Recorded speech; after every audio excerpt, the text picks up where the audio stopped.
Magandang umaga against the light. Anyway, ngayon ay magluluto ako ng sinigang na baboy. So, ang aking mga sahog ay nire-ready ko na. Eto siya.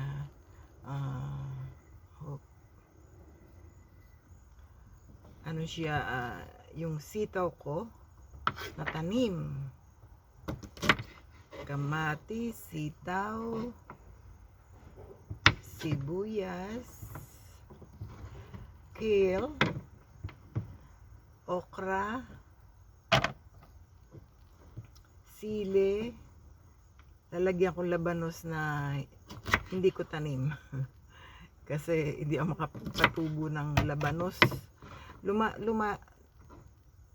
Ano siya, nabubuhay siya. Malago. Pero yung ilalim niya, hindi maganda yung tubo ng labanos sa akin. Maybe yung lupa ko hindi bagay.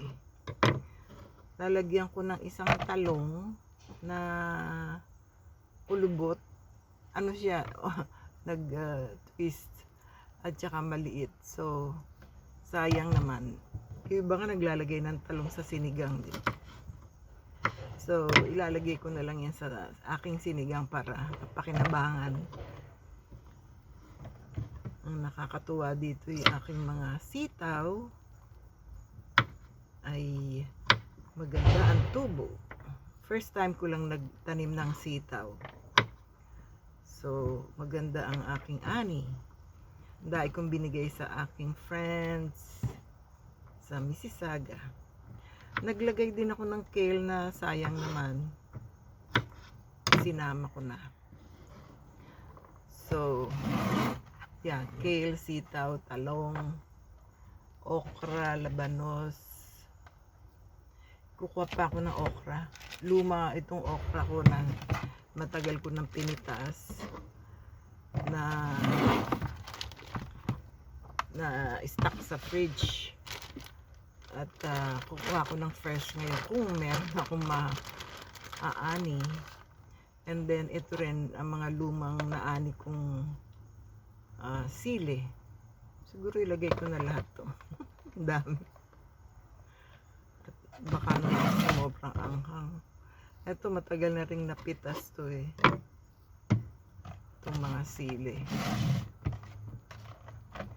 Anyway, so, eto ang kasama niya, sinigang mix, sampalok mix. Eto yung pinagtabasan ko eh. Anyway, okay, at kumukulo na siya. Tanyo.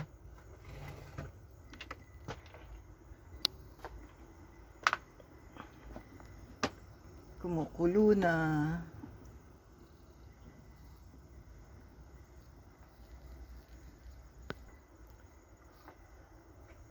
Kukuha ako ng ano, kukuha pa ako ng kangkong. Aani muna ako ng kangkong. Bad news tayo. I checked my aanihing kangkong. May nakapasok sa loob ng vegetable ko na may vegetable na may what do you call yung protection na chicken wire. Paano nakapasok dito yan? So siguro maliliit na mabait. Eto, may kumain ng aking pakwan. Yung maliit na pakwan na kain. Yun, kita nyo? So, malamang dito siya nagdaan sa ito kasi dalawang klase itong chicken wire. Merong 1 inch at 2 inches. So, dinoble ko na nga itong 2 inches para sigurado kung walang makapasok. Nakapasok din siguro dito sa 2 inches. And hula ko maliit na mabait ang pumasok dahil hindi niya kayang kunin yung mga matataas na malalaking pakuan. Buksan natin, maya bubuksan ko para maihang kung maigi. Pero dito, nawala yung isa. Yung isang net, may laman yan eh. Yung isang net, nawala yung laman. Naku, patay kang bata ka. Anyway. Okay. Dito, tinitingnan ko saan ako kukuha ng kangkong. Kangkong. Eto, ang kangkong. Ayun, meron pa doon. Yan yung kangkong. Kangkong. Yan yung sita, meron pa na mga natitira. So, nako, abutin na ng fall. Palamig na nga ngayon eh. May mapipitas pala akong okra. Yan. Yan. Sana. Yan. Meron pa dito. Kita ba? Yun. Meron pa dun sa likod. So, sagaan ang aking sinigang. Okay. I'll start. Tapos nga pala itong tumutubo na. Ang dami, inubos ko lahat yung bunga nitong sili. Ngayon lumalaki na naman siya at may bulaklak pa rin. Lumalaki na naman yung mga sili. Pinag-harvest ko na yan eh.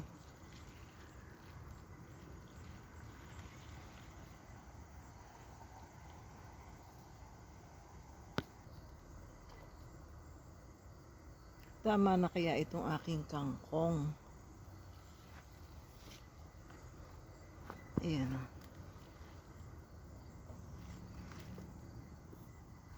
Meron pa dito eh.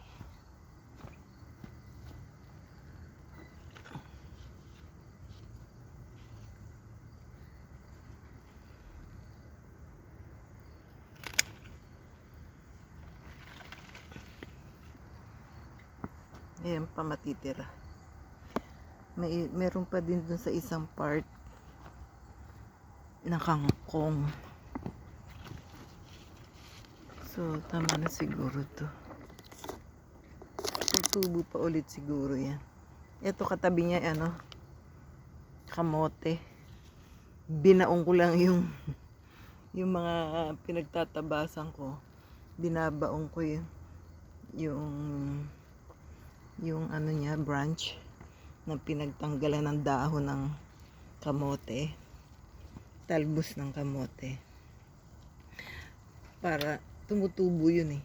So, nagdadahon ulit. Pwede pa ako mag-harvest ng dahon.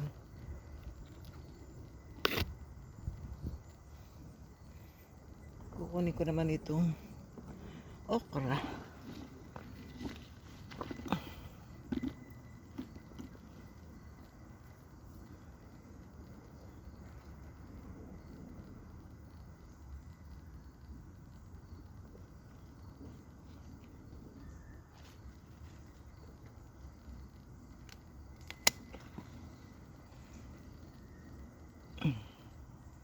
Dalawang kamay. Wait lang. So, ang naani ko, ilang okra? 2, 4, 6. Kahit maliit, kinuha ko na. Isa lang ang dapat kunin, no? Pero itong 5 maliliit, ngayon ako magsisigang ngayon ko kailangan. Kasi yung mga dati ko okra, konti lang natira sa akin. pinamigay ko sa Mississauga nung pumunta kami sa Mississauga. Tingnan niyo yung isang okra na yun, ang liit, pero meron siyang bulaklak. Tumutubo. Nasa likod siya, hindi siya naaarawan, kaya siya bansot. Ito nga isa, oh, hindi rin masyadong tumaas kasi kulang sa araw. At saka itong aking halamanan ay masikip. Tingnan niyo ang talong ko, ang dami. Let me show you. Oops, pataas. Ayan, oh. Ang dami pang tumutubong talong. Ang dami na, ay meron na doon, ang laki-laki.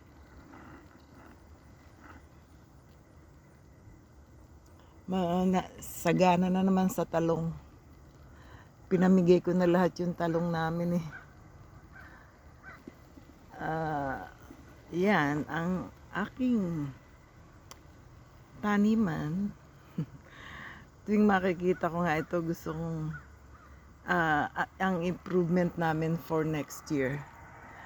Ano siya, ewan ko kung papayag sana eh, mihingi ako ng 2 feet na space,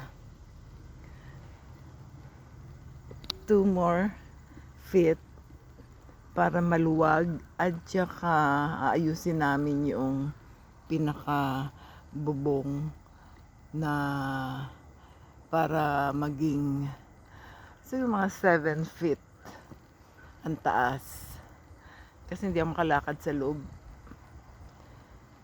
diba? Mas maganda. Tapos lahat yan lalagyan ko ng chicken wire na 1 inch para hindi pasukin ng mga hayop.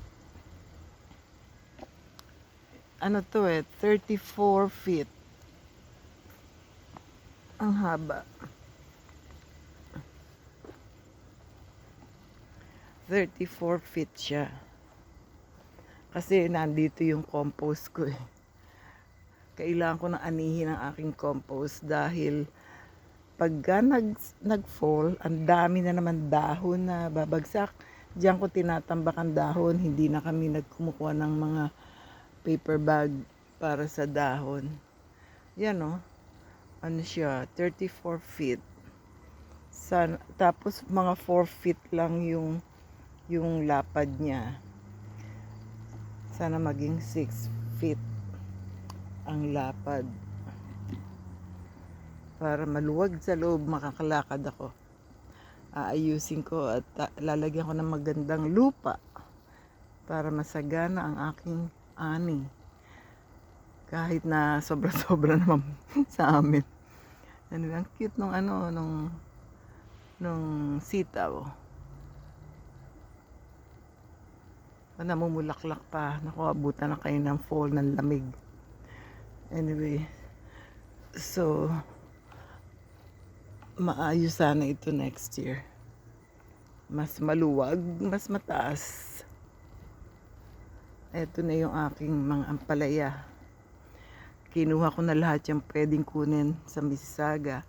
So, ayan, naglalakihan na naman.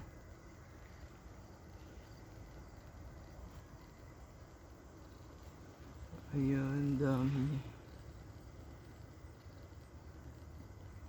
Ang kamatis ko, heirloom to. Purple siya. Ito na, ang dami dun.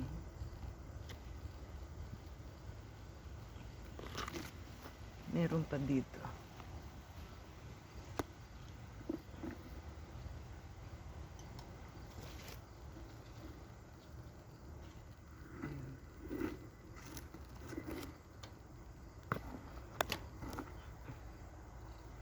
Yan ang kamote. Dahon lang kinukuha namin dyan. I'm not expecting na meron siyang kamote sa loob.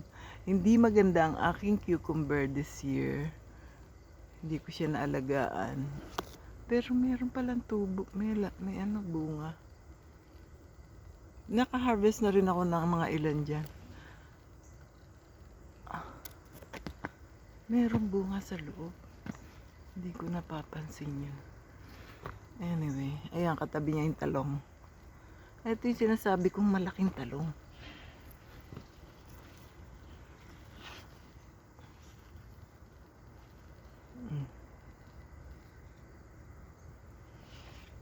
Ang bilis naman nilang lumaki.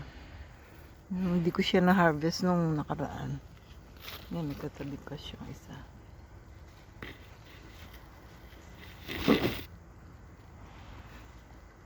Meron pa dito. So far, so good. Ang aking vegetable garden na maraming bulaklak. Marigold. Ito naman yung aking cabbage. May isa pa doon. At saka naka-harvest na ako mga 3. So, ganito na lang. At yan ang aking ginagawa. Nagsisigang ng baboy.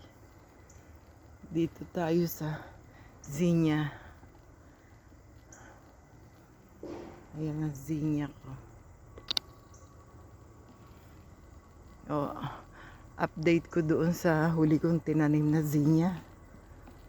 Ito siya.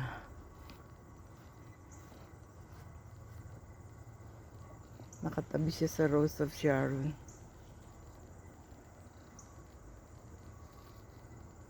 At ito yung nilipat kong marigold. Mataas siya.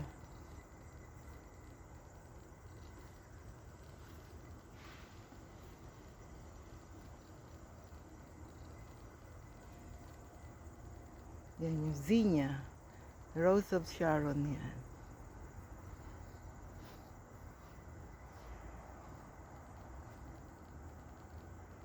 Okay, hanggang dito na lang.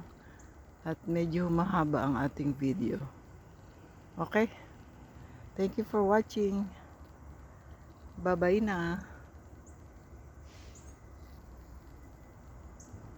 Please subscribe. Makita nyo ang aking mga activities here in Windsor. Malabo. Dahil sa araw. Okay, bye na.